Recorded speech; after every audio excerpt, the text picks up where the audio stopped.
दोस्तों ये है वेन ब्रिज ऑसिलेटर्स, जो कि हम इसको और क्या बोल सकते हैं, लो फ्रीक्वेंसी ऑसिलेटर्स या फिर audio frequency oscillators, low frequency oscillators या ऑडियो फ्रीक्वेंसी ऑसिलेटर्स। दोस्तों आप देख सकते हैं ये इतना सर्किट नॉन इन्वर्टिंग एम्पलीफायर है। नॉन इन्वर्टिंग एम्पलीफायर, उसमें हम रेजिस्टेंस एंड कैपेसिटेंस एक बार सीरीज में, दिस इज, अब अगर इसको हम मान लें ZX और ये एक बार पैरेलल में ये हम ZY। आप देखेंगे जब इसको सॉल्व करेंगे, इनिशियली कुछ नॉइज़ के कारण यहाँ पे हमको आउटपुट मिलेगा, नॉइज़ के कारण यहाँ पे कुछ वोल्टेज मिलेगा, ये वोल्टेज यहाँ पे आउटपुट आएगा, फिर नॉइज़ के कारण इस केस में हमें एक आउटपुट साइनोसॉइडल सिग्नल मिलेगा। हम आपको डिटेल में नहीं बताएंगे, जो क्वेश्चंस यहाँ से पूछे जाते हैं हम सिर्फ वही बता रहे हैं आपको, और सिर्फ आप उसी पे ध्यान भी दीजिए।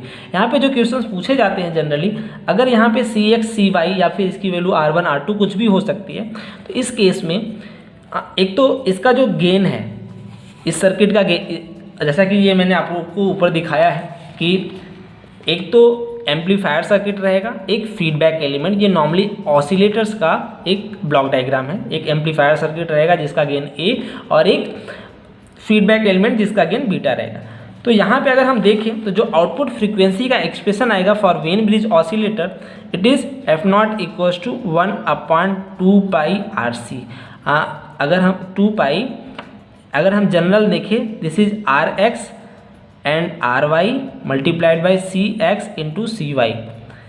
ये जनरल एक्सप्रेशन आएगा। अगर RC, ये RY and RX, CY and CX की वैल्यू डिफरेंट हो तो ये एक जनरल एक्सप्रेशन आएगा। अगर हम देखें ये RX RY के इक्वल हो और या CX CY के इक्वल हो, तो जो ये F0 का फॉर्मूला है ये हो जाएगा 1/2 पाई RC।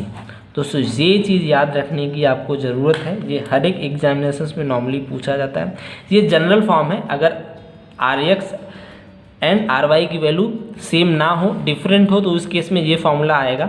अगर इसी केस में ये वैल्यू रखें तो हमें ये जनरल फार्मूला मिल जाएगा। दोस्तों इसको हमें याद रखना है। इस फ्रीक्वेंसी को हम कहते हैं दोस्तों frequency of oscillation. Wien bridge oscillator का ये frequency of oscillation F0 equals to 1/2 pi RC। 2 pi RC, R is resistance की वैल्यू जो यहाँ पे हम यूज किए हुए हैं, और ये कैपेसिटेंस की वैल्यू जो हम यहाँ पे यूज किए हैं। ये उस कंडीशन में है जब ये रेजिस्टेंस और इस रेजिस्टेंस की वैल्यू इक्वल हो और इस कैपेसिटेंस की वैल्यू इक्वल है। दोस्तों ये तो हो गया frequency of oscillation. But for a perfect oscillation the value of gain this is A, the value of gain is should be greater than or equals to 3 for Wien bridge oscillation. इसको आप जरूर याद रखिए। Gain की जो value होनी चाहिए वो 3 से बड़ी होनी चाहिए। ये 3 से बड़ी, अगर हम गेन की वैल्यू यहाँ पे निकालें, ये this is non inverting amplifier means 1 plus R2/R1 should be greater than equals to 3। अगर हम यहाँ पे देखें तो means R2/R1 should be greater than और equals to 2, means R2 should be greater than और equals to 2R1। For the perfect oscillations जो condition होनी चाहिए वेन ब्रिज ऑसिलेटर के केस में, वो ये कंडीशंस होनी चाहिए, R2 should be greater than और इक्वल्स टू 2R1। दोस्तों ये गेट एग्जामिनेशन में पूछे गए हैं, बहुत सारे एग्जामिनेशन में ये क्वेश्चन पूछा गया। तो यहाँ से आपको सिर्फ इतना याद रखना है, frequency of oscillations and the gain of this amplifier circuit should be greater than or equals to 3। ये चीज़ आपको यहाँ से याद रखना है वेन ब्रिज ऑसिलेटर से। अब हम दोस्तों देखेंगे RC फेज शिफ्ट ऑसिलेटर। दोस्तों RC फेज शिफ्ट ऑसिलेटर के केस में अगर हम यहाँ पे एक, हमको नॉर्मली जो फेज डिफरेंस चाहिए होता है वो 0 डिग्री चाहिए होता है या फिर 360 डिग्री चाहिए होता है। अगर हम यहाँ पे एक एम्पलीफायर यूज करें जो कि 180 डिग्री का फेज शिफ्ट दे और यहाँ पे एक फीडबैक एलिमेंट यूज करें जो कि 180 डिग्री का फेज शिफ्ट दे, तो जो टोटल फेज शिफ्ट हो जाएगा वो कितना हो जाएगा दोस्तों? टोटल फेज शिफ्ट 360 डिग्री का हो जाएगा। तो यही कॉन्सेप्ट लेके हम लोग RC फेज शिफ्ट ऑसिलेटर में हम लोग नॉर्मली यूज करते हैं। इस केस में अगर जैसा कि मैंने पहले ही आप लोगों को बताया था कि फेट से देखेंगे, ऑप-एम्प से देखेंगे और हम BJT से देखेंगे। ठीक है दोस्तों, तो ये 180 डिग्री का क्या कॉन्सेप्ट है वो आप लोगों को बताने वाला हूँ। दोस्तों ये हम ऑपेम से हम बनाने जा रहे हैं आरसी फेज शिफ्ट ऑसिलेटर। दोस्तों टोटल हमें फेज शिफ्ट कितना चाहिए, 360 डिग्री या 0 डिग्री चाहिए। आप देख रहे हैं ये इन्वर्टिंग एम्पलीफायर है, तो यहाँ से जो हमें फेज शिफ्ट मिल जाएगा वो क्या मिल जाएगा, 180 डिग्री फेज शिफ्ट मिल जाएगा।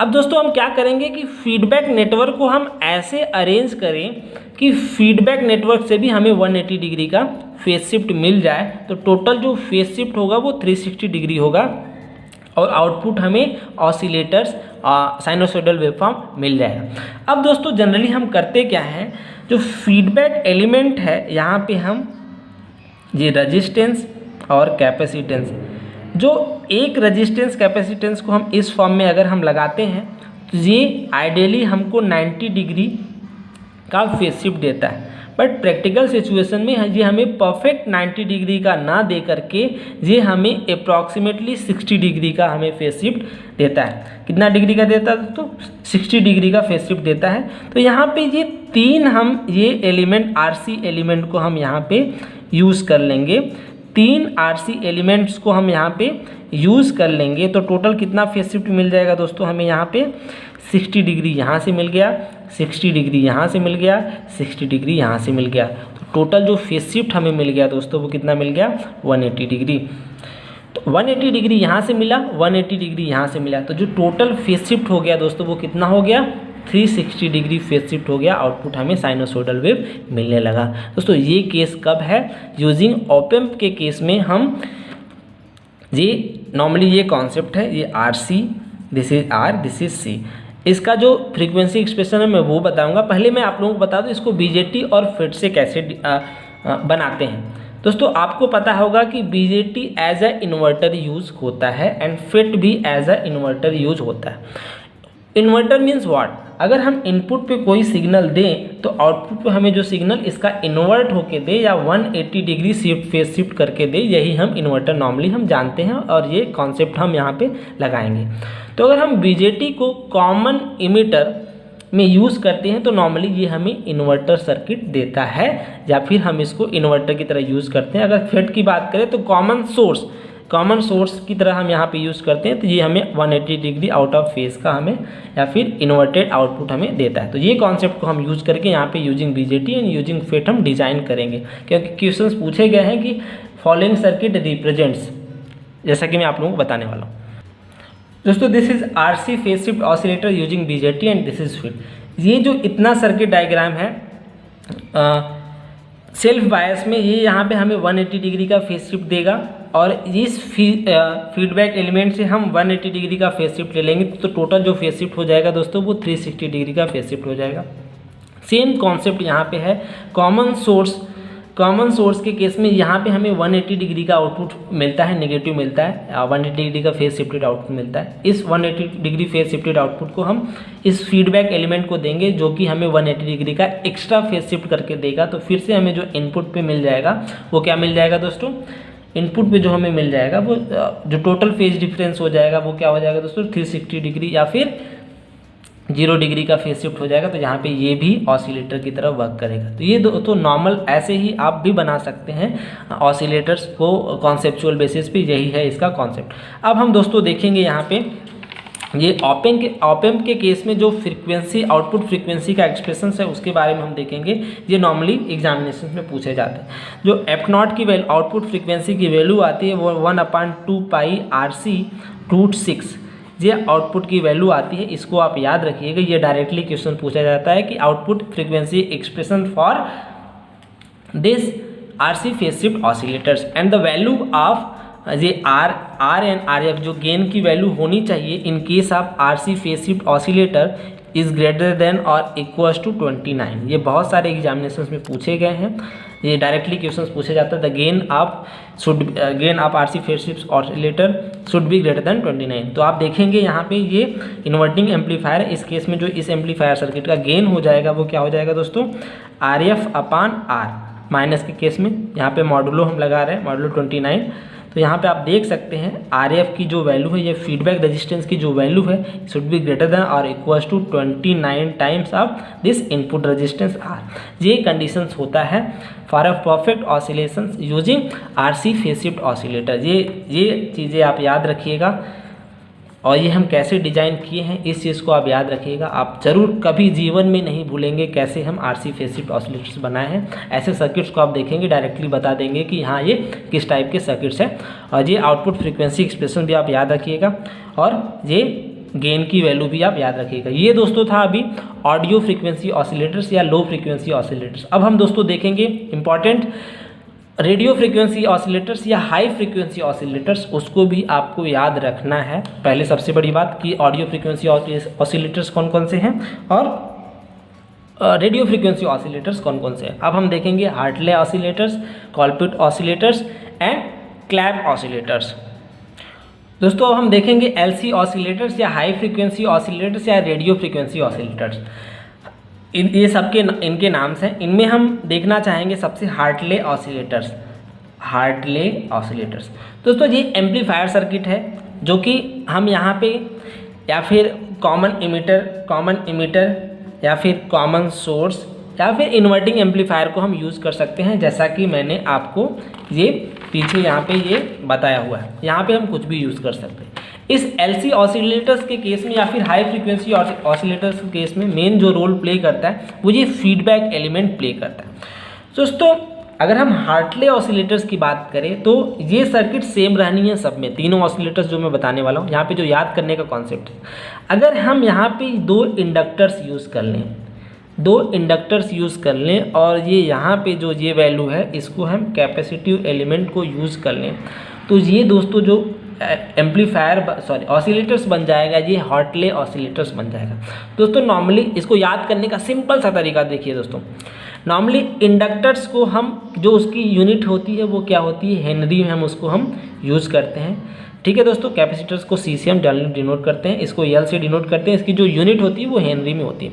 तो जहाँ पे ये फीडबैक एलिमेंट में इंडक्टिव एलिमेंट ज़्यादा होंगे, इंडक्टिव एलिमेंट ज़्यादा मीन्स H ज़्यादा होंगे, H ज़्यादा होंगे मीन्स ये क्या होंगे, हार्टले ऑसिलेटर्स होंगे। हार्टले ऑसिलेटर्स होंगे दोस्तों। ये सबसे इजी तरीका है याद करने का, इससे इजी और कोई तरीका हो नहीं सकता जो मैं आप लोगों को यहाँ पे बता रहा हूँ। इसके बाद आप कभी भी नहीं भूलेंगे कैसे किस इनके बीच में डिफरेंस, हार्टले या फिर कॉलपिट के बीच में।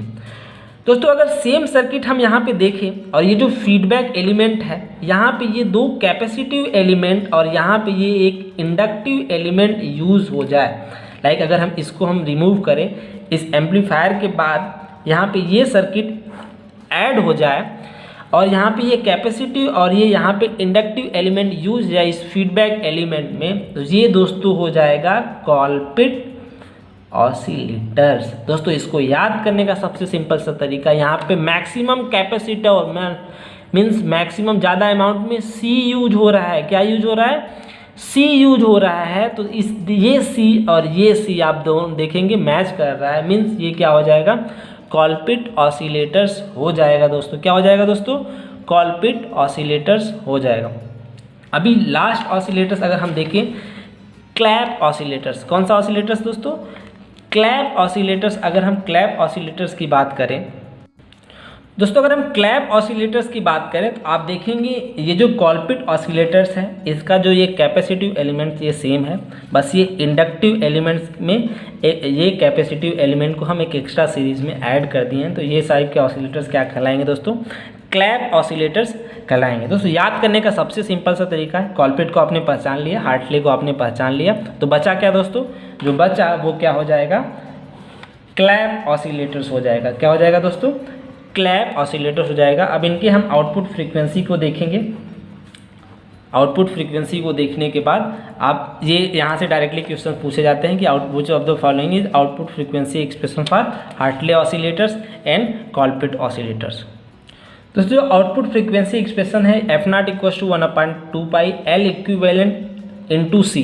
दोस्तों इस केस में L इक्विवेलेंट क्या हो जाएगा दोस्तों, यहाँ पे L इक्विवेलेंट की वैल्यू हो जाएगी L1 + L2 × C और यहाँ पे C इक्विवेलेंट की वैल्यू हो जाएगी C1 इंटू C2 अपान C1 प्लस C2। ये पैरेलल में कैपेसिटर्स यहाँ पे हो जाएंगे और यहाँ पे ये इंडक्टर्स पैरेलल में हो जाएंगे जिनकी वैल्यू क्या होगी L1 प्लस L2, और ये कैपेसिटर्स भी पैरेलल में हो जाएंगे जिनकी वैल्यू क्या हो जाएगी C1 multiplied by C2 upon C plus C2। ये दोस्तों हो जाएगा इसके लिए एक्सप्रेस कॉलपिट के लिए एक्सप्रेशन, और ये हो जाएगा हार्टली के लिए एक्सप्रेशन। इसके एक्सप्रेशन को दोस्तों याद रखिएगा, और ये हो जाएगा क्लैप ऑसिलेटर्स के लिए L1/2π√LC। दोस्तों ये सभी जो फ्रीक्वेंसी है ऑसिलेटर्स हैं ये LC ऑसिलेटर्स हैं, इसको हाई फ्रीक्वेंसी ऑसिलेटर्स या रेडियो फ्रीक्वेंसी ऑसिलेटर्स भी बोलते हैं। दोस्तों एक बात और, इनके फ्रीक्वेंसी एक्सप्रेशंस को याद रखिएगा। दोस्तों हम लास्ट ऑसिलेटर्स अब हम देखेंगे क्रिस्टल ऑसिलेटर्स के लिए देखेंगे दोस्तों क्रिस्टल ऑसिलेटर्स। दोस्तों क्रिस्टल ऑसिलेटर से डायरेक्टली कुछ थ्योरेटिकल क्वेश्चंस पूछे जाते हैं। इट इज़ एन LC, सबसे स्टेबल ऑसिलेटर्स होता है, सबसे स्टेबल ऑसिलेटर होता है ये क्रिस्टल ऑसिलेटर, और ये जनरली जो हम मटेरियल यूज़ करते हैं वो पीजो इलेक्ट्रिक मटेरियल यूज़ करते हैं। Piezo electric material that is convert energy from electrical to mechanical, from mechanical to electrical form. जो पीजो इलेक्ट्रिक मटेरियल्स हम नॉर्मली क्रिस्टल ऑसिलेटर्स को बनाने में यूज़ करते हैं। पीजो इलेक्ट्रिक मटेरियल क्या होता है दोस्तों, जो इलेक्ट्रिकल एनर्जी को मैकेनिकल एनर्जी में कन्वर्ट करता है और मैकेनिकल एनर्जी को इलेक्ट्रिकल एनर्जी में कन्वर्ट करता है। इस पीजो इलेक्ट्रिक मटेरियल जो जनरली इसका बेस्ट एग्जांपल है वो क्या है दोस्तों, quartz. Quartz is the best example for this piezo electric materials. ये सबसे स्टेबल आउटपुट हमें देता है। A quartz is a piezo electric material that is it converts energy from electrical to mechanical and from mechanical to electrical. When quartz crystal is used as electrical device, it opposes for the placed or coated with metal. ये normal theoretical question सबसे जो important चीज़ है जो normally इससे पूछा गया है कि which of the following gives stable outputs, which of the following type of oscillators gives stable output। तो क्रिस्टल ऑसिलेटर हमें सबसे स्टेबल आउटपुट देता है। जो नॉर्मली हम यूज़ करते हैं वो पीजो इलेक्ट्रिक मटेरियल यूज़ करते हैं, या फिर उसी को हम क्या बोलते हैं दोस्तों, क्वार्ट्ज क्रिस्टल मटेरियल भी बोलते हैं। दोस्तों ये था आज का लेक्चर ऑसिलेटर्स के बारे में। दोस्तों अगर आपको वीडियो पसंद आया हो तो प्लीज़ लाइक करिएगा। कुछ भी सजेशंस हो आप हमें कमेंट सेक्शन में दे सकते हैं, हम उसे फॉलो करने की कोशिश करेंगे। दोस्तों मेरे चैनल को ज़रूर सब्सक्राइब करिएगा और दोस्तों के साथ शेयर भी करिएगा। दोस्तों अगर वीडियो अच्छा लगा हो तो प्लीज़ लाइक करिएगा और कमेंट ज़रूर करिएगा। दोस्तों आपका एक कमेंट हमारे लिए एक मोटिवेशन के लिए रहेगा, या फिर आपका एडवाइस हमारे लिए रहेगा कि आगे का वीडियो में कैसा बनाऊँ। बहुत बहुत धन्यवाद दोस्तों।